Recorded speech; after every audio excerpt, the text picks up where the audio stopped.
धुळे लोकसभा मतदारसंघासाठी शासकीय गोदामात मतमोजणी होणार आहे। मतमोजणीची सर्व तयारी जिल्हा प्रशासनाने पूर्ण केली आहे।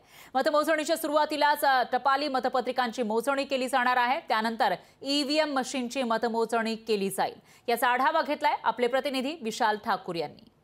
धुळे लोकसभा मतदारसंघासाठी आता मतदान प्रक्रिया जवळपास पार पडलेली आहे आणि जवळपास धुळे लोकसभा मतदारसंघात 18 उमेदवार रिंगणात होते।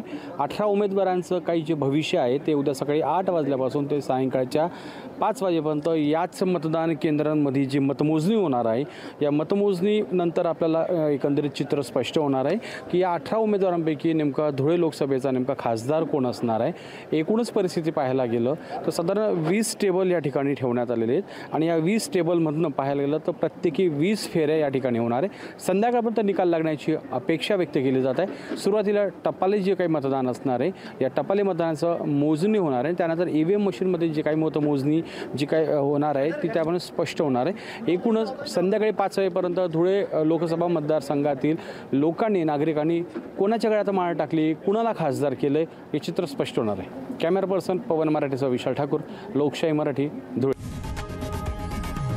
लोकशाही मराठी ऐका, पहा, जागरूक रहा।